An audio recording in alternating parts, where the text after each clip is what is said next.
Hello everyone, come on in.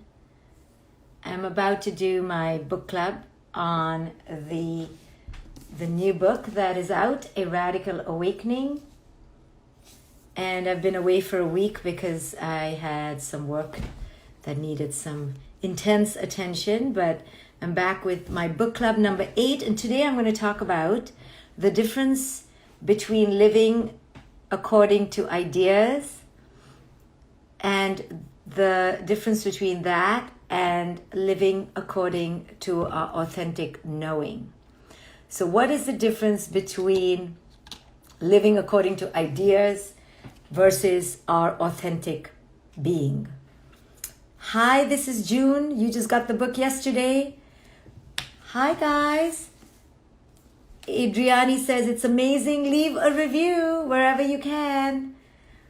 Your best investment so far. We're talking about my book. It's book club number 8 today, and we're going to talk about the difference between living according to ideas and living according to our authentic, deepest knowing. So, most of us live according to ideas, and we do not realize it. Part of being asleep or part of being unconscious is living according to ideas. And most of us have been conditioned to live according to ideas, ideology, ideation, beliefs, fantasy, shoulds, what could be. All these are delusional ways of living. They are fictional. They're based on the past or the future or the other imagined realities. And sorry to say that a lot of us live according to imagined realities. And part of the wake up, part of the spiritual epiphany is to realize, Holy Mother of, I have been living according to an idea of how things should be, an idea of that woman, the idea of that man, the idea of that mother, the idea of that perfect relationship, parenthood, everything, an idea. Now, we don't realize that it's an idea because it has been embedded, steamrolled into our consciousness since we were young. It was like the dough that formed our psychology, the foundation of our being, and the kneading action of the unconsciousness of those around us plastered us to believe in these ideas. This idea, that idea, this family's idea, that family's idea, it doesn't matter. They're all ideas. Ideas around who to worship, ideas around how to worship, ideas around success, grades, beauty, love, marriage, divorce, all ideas constructed by man and woman, all right? Mostly men, because we live in a patriarchy. So, what does that mean? What it means is that we set ourselves up for great distress and suffering because we are attached to our ideals and our ideas. But we don't realize that they're ideas. We think they are reality because they've been steamrolled, kneaded into the dough of our psychological foundation. So that's all we know. If you are taught from a young age that gays are evil, or black people are lazy, or fat people are stupid, whatever the stereotype is, you don't know. That's what you're taught. Like the earth was flat. It was really flat for a lot of people for a long time. And we can look at them and go, oh my God, how stupid. Those primitive people, they thought the earth was flat. Our future selves in 200 years will be looking, if we could look back on ourselves, we'd be like, these are a bunch of morons too. Now, we don't like to think we are moronic. How dare I say that? We are the cleverest species on earth. We have dominated the earth. We are amazing. The Homo sapien is stellar. I don't know about that. We are the most medicated. We are the highest rate of suicide ever. This country has the highest rate of children who are anxious ever. ADHD is 625% increase in the last 10 years. Let's see the other statistics. Global poverty is still where it was. The climate is at an abysmal level of inferno level of destruction. But we're amazing. We're so amazing. We're creating new currency. We're going to the moon. We're amazing. And that's why a pandemic that comes along has great meaning for us, because it shows us, hey, I can take you down. A bacteria, a virus, something in the air, aerosols can take you down, okay? And it's a huge wake-up call for our Homo sapien arrogance. And who knows how it started? It probably started by some version of man. But we must blame the bats or the pigs. Why not? But I'm sure we had something to do with it. If nothing else, it's because we invented the airplane, so we took it everywhere. If nothing else.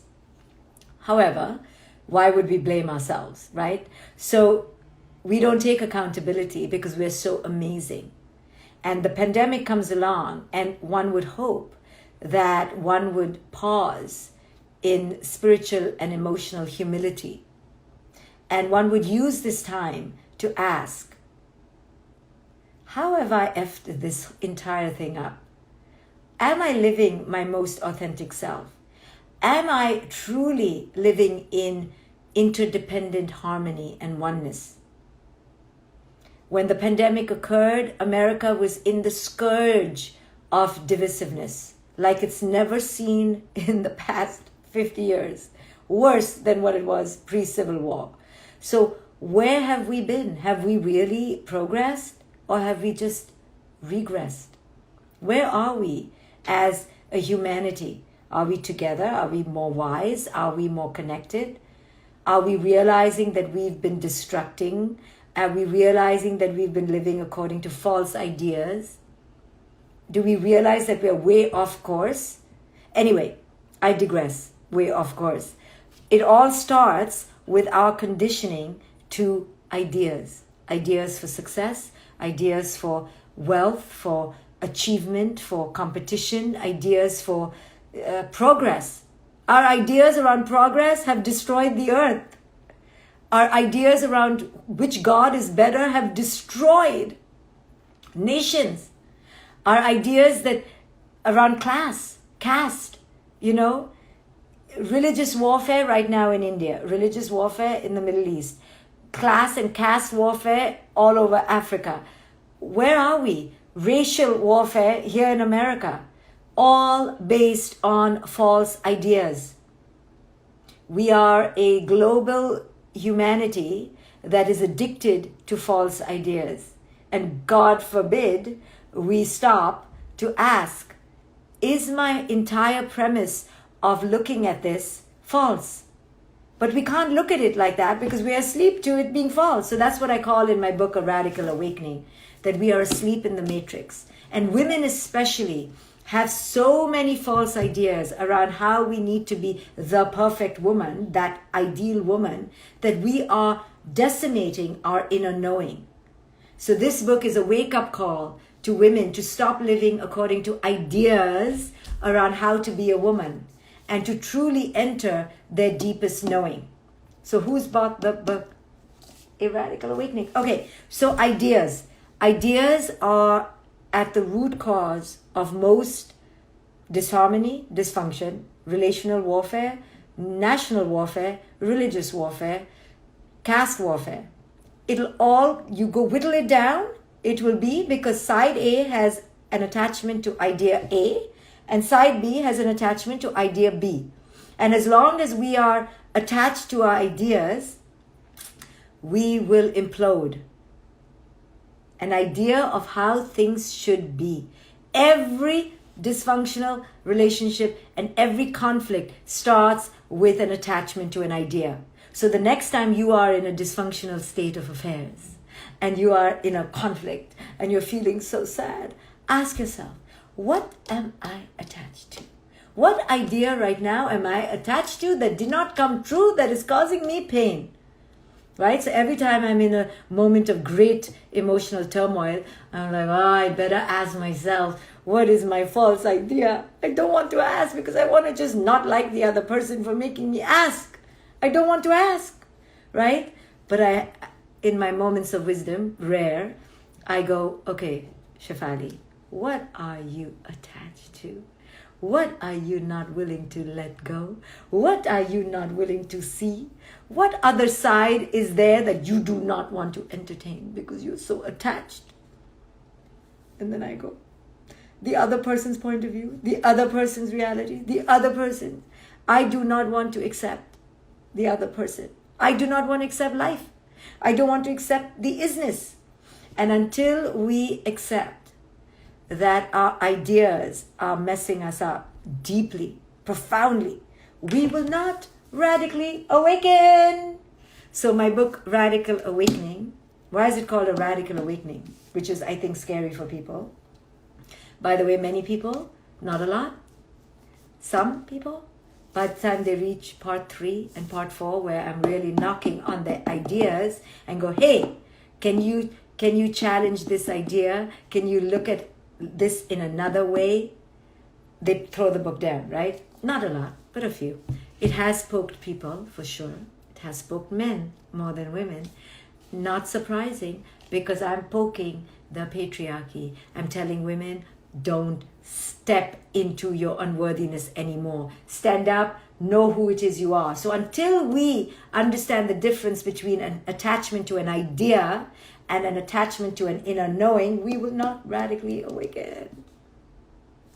So, most of our misery, okay? If not all. Most. I say most because physical misery is physical misery. Like, anyone who's been in labor knows that's some real shit. That's not an idea. That freaking thing hurts in there. So most stuff that is not physical, that causes us suffering, is only due to an attachment to an idea. An ideological marriage. An ideological attachment. And if you truly want to be free, liberated, buoyant, and floating through your life, you need to give up your attachment to ideas. Because attachment to ideas weigh us down. And they get triggered when life doesn't match or get aligned to that attachment. So, anytime you are upset, dare to ask yourself, what is my idea that I am attached to? If you look in the mirror and you see your wrinkles and that makes you sad, you have to ask, what is the idea I'm attached to around my wrinkles? Oh, my idea is that I should have none. Okay, that's a dumb idea.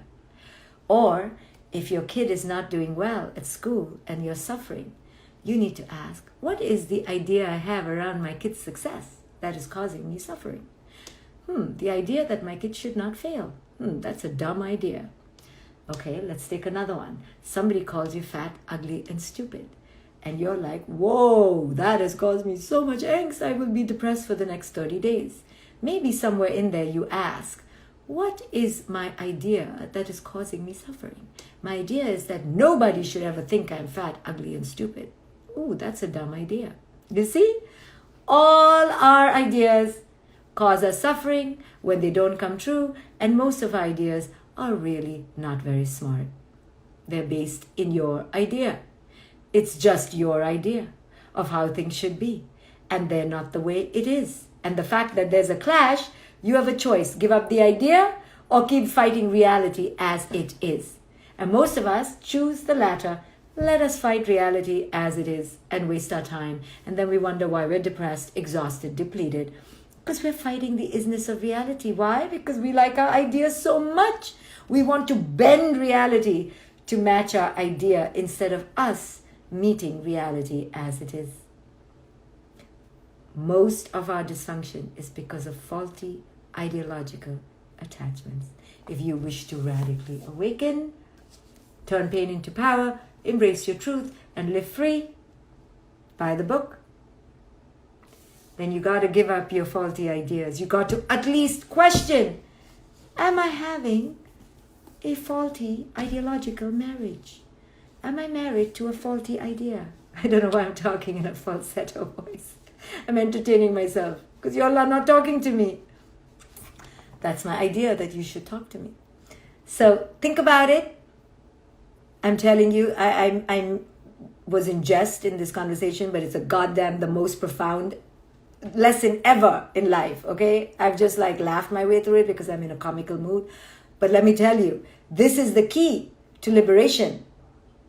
Unmarry your faulty ideas. Boom, liberation. Read the book, A Radical Awakening. Bye, guys. I will see you when I see you for my next book club. Thank you for joining me. If you want another amazing video highlighting excellence in the Indian community, check it out right there next to me. I think you'll enjoy it. Continue to believe, and I'll see you there.